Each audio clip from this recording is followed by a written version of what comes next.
Bonjour chers élèves. Alors encore une fois, dans cette deuxième capsule, il ne s'agit pas d'un cours particulier, mais surtout dans le même contexte de la méthodologie de résolution de problèmes. Aujourd'hui, nous allons traiter un sujet très important concernant le sens des concepts mathématiques. Alors, la question que je me pose et que vous devez vous poser aussi, c'est effectivement comment donner un sens à ce que vous apprenez en mathématiques. Alors, nous allons essayer, à partir donc de cette séance, de répondre à cette question. C'est quoi d'abord le sens d'un concept mathématique, c'est-à-dire sa signification? Alors, comment est-ce qu'on peut manifester le sens d'un concept? Bien entendu, à partir d'un certain nombre de questions. Tout d'abord, il faut savoir que les concepts sont venus à travers l'histoire pour répondre à des problèmes posés. Alors, je vous ai choisi pour ce thème un concept qui va nous accompagner toute la séance, c'est le concept de fonction numérique. Pourquoi exactement le choix de ce concept? Et bien entendu parce qu'il a un grand poids dans les programmes du lycée et ça concerne presque toutes les filières, toutes les options. Donc, pour manifester le sens d'un concept, on peut le voir dans les aperçus historiques. Sachant par exemple que pour ce concept de fonction, les savants d'autrefois commençaient par les courbes, contrairement à ce que nous faisons aujourd'hui. C'est-à-dire qu'aujourd'hui, nous étudions une fonction à partir d'une expression analytique et ses propriétés. Par contre, à l'époque, c'était à partir des courbes. Donc, nous allons essayer de voir comment est-ce qu'on peut construire le sens de ce concept à partir des interprétations géométriques, à partir de l'analyse et l'interprétation des courbes, etc. Vous pouvez également construire le sens d'un concept quand vous le voyez dans des situations concrètes, c'est-à-dire que vous l'utilisez dans des situations réelles, concrètes. Nous pouvons construire le sens également dans le fait de lier les concepts avec leurs applications dans d'autres domaines. Vous savez, comme on a dit l'autre fois, il n'y a pas de frontière entre les champs. La physique et les mathématiques sont interliées. Et les mathématiques fournissent des outils pour les physiciens. On peut voir aussi le sens d'un concept quand on essaie de manifester son aspect outil, c'est-à-dire à quoi ça sert. On se demande à quoi ça sert ce concept, pourquoi on apprend ça. Donc c'est tout un ensemble de questions qui vont nous permettre de construire le sens d'un concept. Quand je vous ai dit, j'ai choisi l'exemple de fonction, la notion de fonction, pour la raison de son poids dans les programmes du lycée. Comment étudier une fonction en général? Quand on vous commence, et vous allez le remarquer, quand on vous commence par une représentation graphique, et on perturbe vos automates, on sort de l'habituel. Vous vous rappelez quand à chaque fois une épreuve qui commence par une courbe pose beaucoup de problèmes pour les élèves, pour vous. Alors, et pourtant, ça ne change rien. Seulement, il faut comprendre à quoi ça sert l'étude d'une fonction. Par exemple, je commence toujours par utiliser ce concept pour accompagner toutes mes explications à propos de la construction de sens d'un concept. Alors, vous connaissez tous les étapes de l'étude d'une fonction. On commence généralement par déterminer le domaine de définition. Alors, là, il y a beaucoup d'astuces, effectivement, pour déterminer le domaine de définition d'une fonction. On ne peut pas commencer l'étude d'une fonction sans avoir déterminé son domaine de définition, bien sûr, comme un cultivateur. Avant de commencer de mettre son tracteur dans un terrain, il faut le cerner d'abord, il faut le limiter. est tout à fait normal. Donc c'est le cas pour l'étude d'une fonction. Et là, on essaye généralement d'analyser l'expression de cette fonction. C'est-à-dire, est-ce qu'il s'agit d'un polynôme? Est-ce qu'il s'agit d'une fonction rationnelle, d'une fonction racine carrée?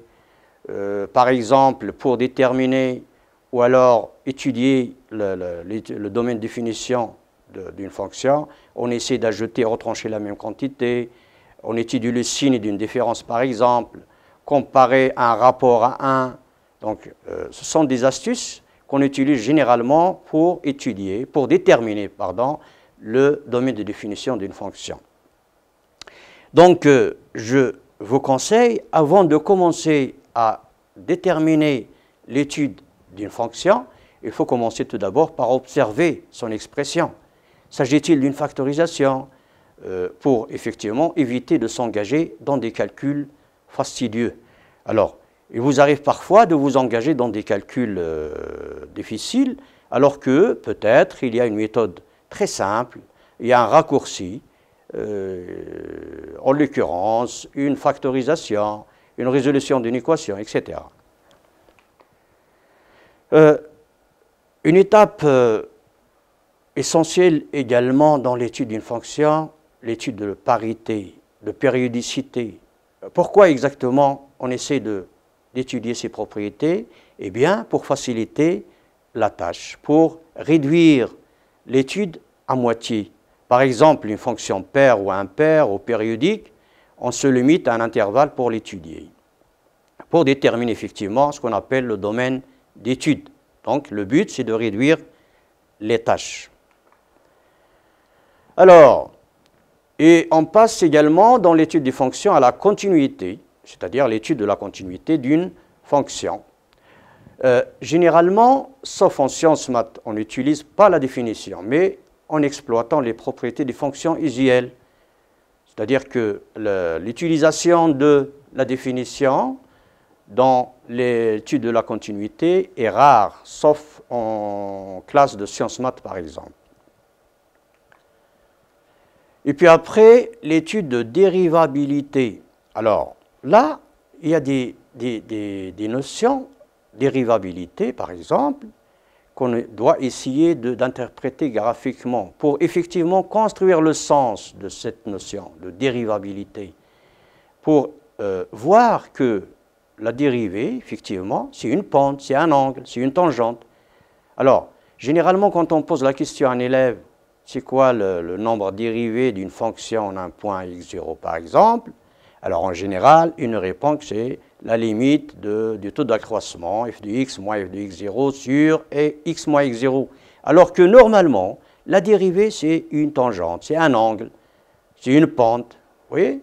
Alors, le cas, par exemple, quand on essaie de lier avec la physique, la dérivée, c'est la vitesse. Donc, vous voyez que à chaque fois, on essaye d'investir les concepts, les notions mathématiques dans un champ pratique, concret, pour effectivement construire le sens de ce concept.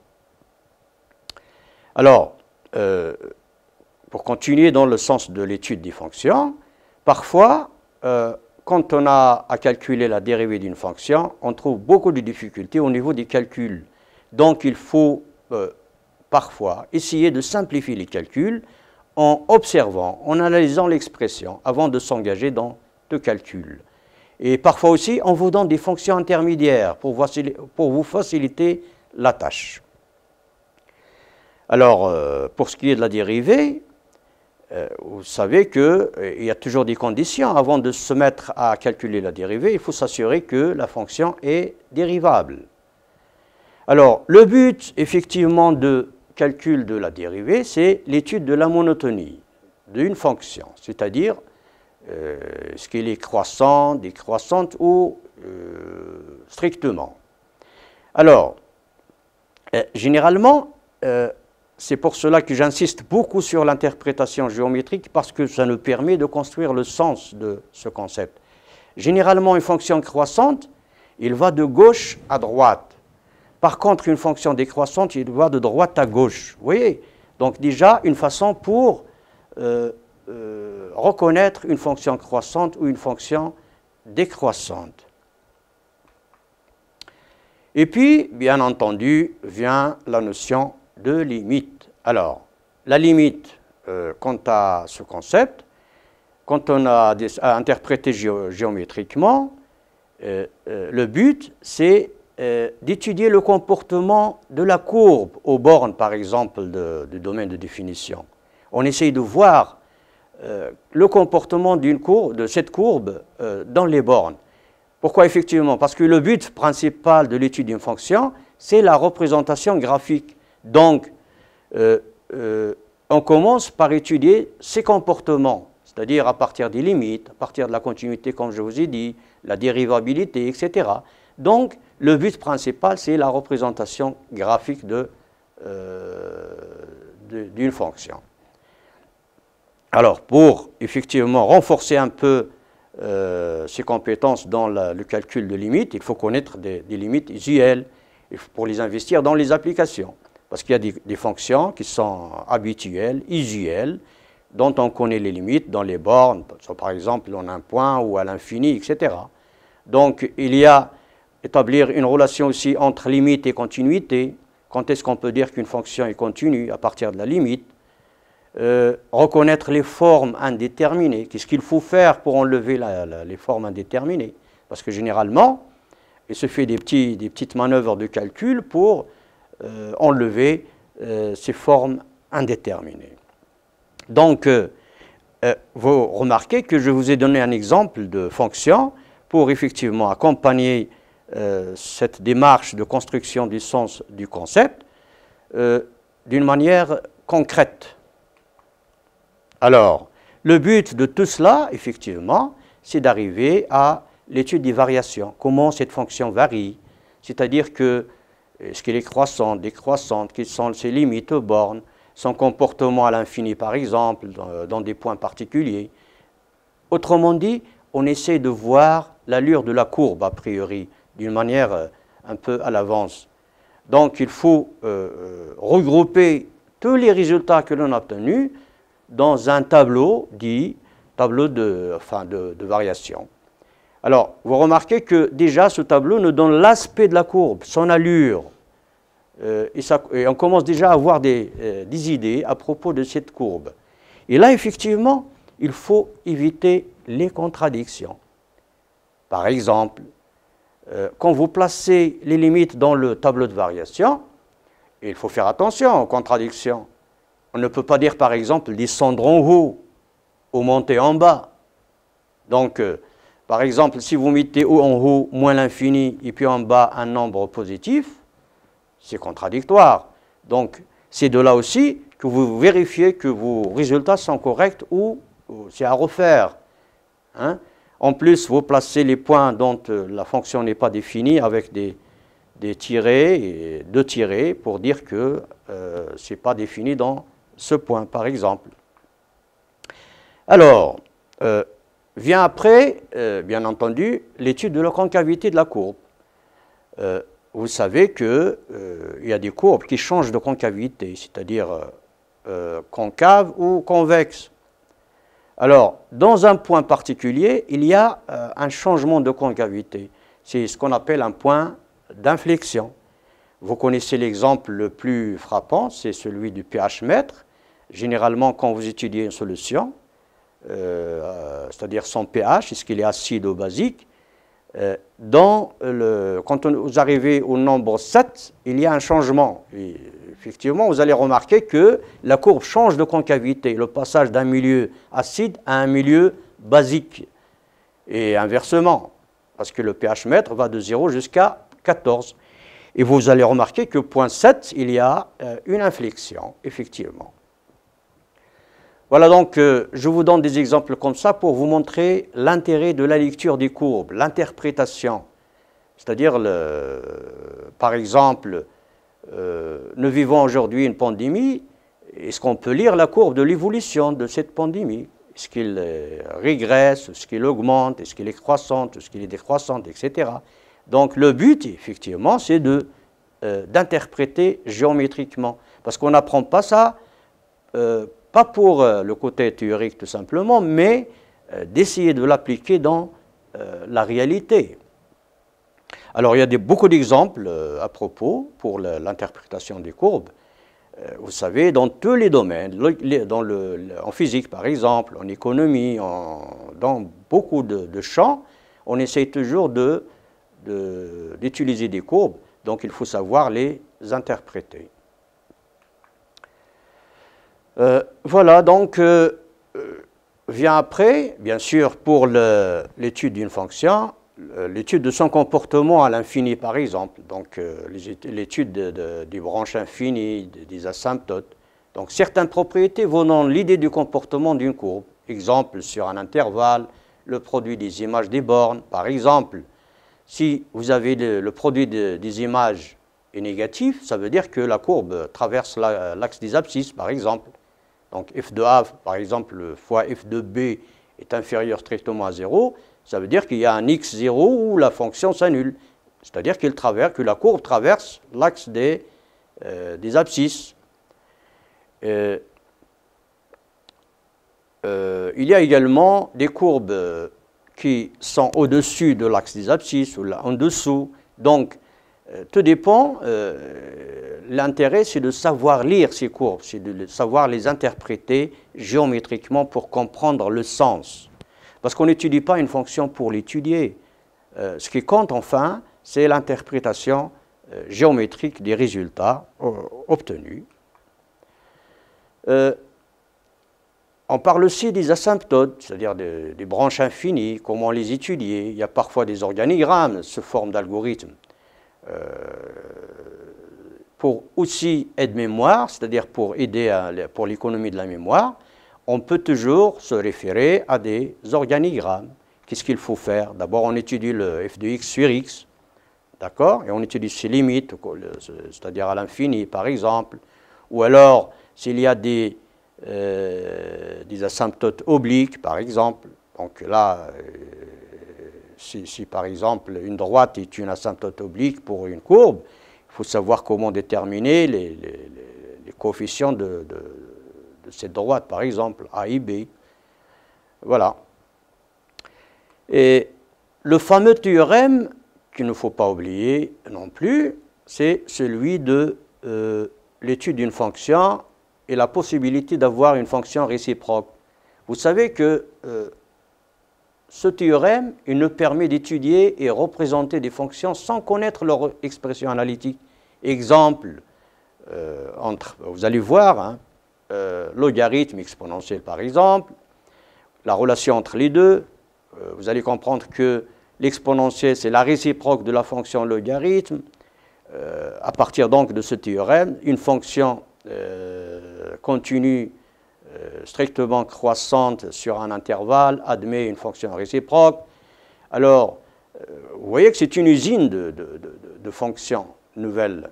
À partir d'une fonction, on peut trouver, étudier, tracer même une fonction réciproque sans l'avoir connue, c'est-à-dire sans connaître son expression analytique. Alors, si je prends par exemple, bientôt vous allez voir la fonction logarithme et la fonction exponentielle. Ce sont des fameuses fonctions qui ont servi et qui ont beaucoup d'applications dans le domaine presque dans tous les domaines, en physique, en économie, en chimie, etc. En physique en général, physique quantique, en radioactivité, etc. Donc, ce sont des fonctions très essentielles, mais l'origine, effectivement, c'est l'étude de ce théorème qui détermine la fonction réciproque. Alors, pour parler un petit peu de cette fonction logarithme, ça remonte à Nipper, et l'origine de cette fonction, c'était ce qu'on appelait le problème du tonneau. Alors, ce problème est très simple, c'est avec un énoncé très court, c'est-à-dire un tonneau se vide au bout de chaque heure de 1/10 de sa contenance. On se pose la question, dans combien de temps sera-t-il vidé de moitié? Et là, ça nous ramène à faire une correspondance entre une suite arithmétique et une suite géométrique, c'est-à-dire pour pouvoir élaborer, en fin de compte, la fonction logarithme. Et à partir des propriétés qu'on a citées tout à l'heure, nous essayons de voir que cette fonction logarithme admet une fonction réciproque. C'est la fonction exponentielle. Vous allez remarquer aussi que la fonction logarithme est une fonction qui écrase les nombres. Si vous avez un nombre très très grand, pour l'écraser, pour le réduire, c'est-à-dire réduire un peu sa valeur, on utilise la fonction logarithme. L'exponentielle, c'est le contraire, c'est-à-dire il grandit, il fait grandir les nombres en général. Alors, ce sont des fameuses fonctions qui sont venues dans l'histoire à partir de ce qu'on appelle le problème du tonneau. Parfois aussi, vous êtes devant un problème qui consiste à résoudre graphiquement des équations. Par exemple, f de x égale 0. Graphiquement, ça veut dire que vous allez remarquer sur la courbe combien de fois, ou alors nulle part, la fonction traverse l'axe des abscisses.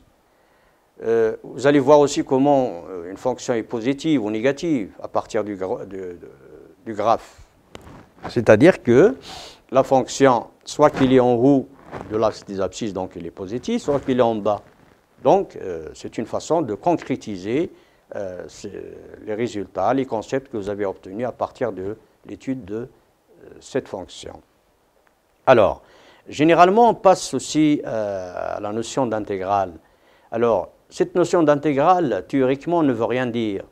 Ici, on essaie de la construire pour avoir un sens d'une manière un peu géométrique, comme quoi une intégrale, c'est une aire, c'est une surface. Vous savez, dans l'histoire, pour calculer la surface des figures qui sont usuelles, c'est simple. Mais quand il s'agit d'un terrain, par exemple, qui n'est pas usuel, qui n'est pas connu, se forme d'un carré ou un trapèze, etc., là, on fait appel à ce qu'on appelle l'intégration, c'est-à-dire calculer cette surface à partir d'une intégrale. Vous voyez donc que pour construire le sens des concepts, on essaye toujours de voir à quoi ça sert, c'est-à-dire manifester son aspect outil pour pouvoir le concrétiser, pour le concevoir d'une manière concrète. Voilà, donc pour vous donner un petit exercice en fin de cette séance, je vous invite à tracer la carte du Maroc, par exemple, avec bien sûr son Sahara, c'est-à-dire pour fêter l'événement aujourd'hui de la souveraineté de notre pays sur son Sahara, essayer de trouver une fonction à partir de laquelle on trouve la carte géographique de notre pays. Voilà, donc nous arrivons à la fin de cette séance et je vous souhaite bonne chance. Merci de votre attention.